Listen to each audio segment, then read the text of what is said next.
քանի հատ բան Համբարձումյան Նիկոլ Փաշինյանի հայտարարությունների վերաբերյալ ասում է կոռումպացված դատական համակարգ է, մաֆիաներին է սպասարկում, դուք դրան ինչպես եք վերաբերվում, դատական համակարգի ներկայացուցիչ եք։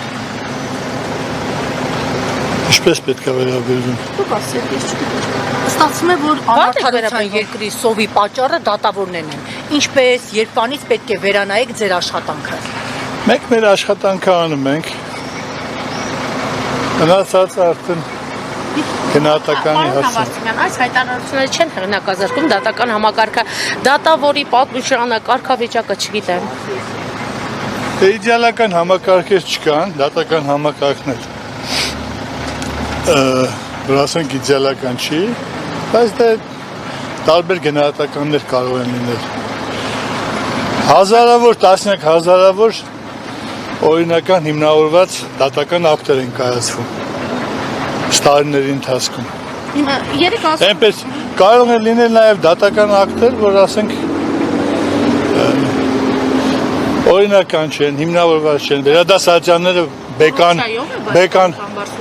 ես չեմ կարծում, եթե կոռուպցիայի արդյունքում են, ապա համապատասխան գնահատականի կարժանան։ Լրագրողներից ասում եք գնացեք պարզեք ով ում հարցն է, ով ում փեսան է, ով ում թողն է դատավոր։ Դուք ում փեսան եք, օրինակ ինչպես եք դարձել դատավոր։ Ինչ-որ ԽՑԲ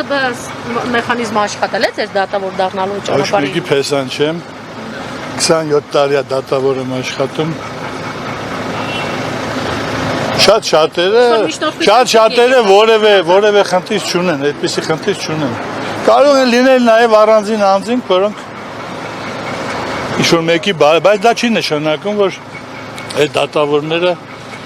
կոռումպացված են կամ եթե կոռումպացված են, ուրեմն համապատասխան մարմինները պետք է Պարոն Համբարձումյան, օրինակ Նիկոլ Փաշինյանն ասում է, ձեզ հաշիվ տվել եք, ինչով եք զբաղվում։ Հիմա հետաքրքիր է, դատավոր պարոն Համբարձումյանը, ինչպես իրեն պետք է հաշիվ տա, որ դառնա օրինակ Նիկոլ Փաշինյանի սրտի դատավորը, մեթոդը ո՞րն է։ Չէ, մենք մեր գործը անում ենք, մեր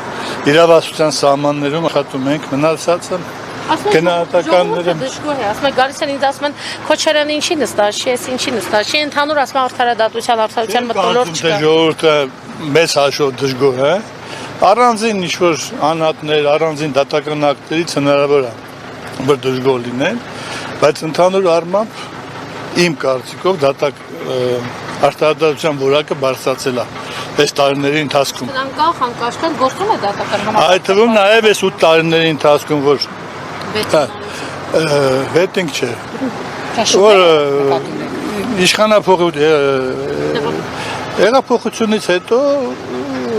էլ է բարձրացել։ Անգամ ճնշումների ազդեցությամբ։ Ես չեմ կարծում, թե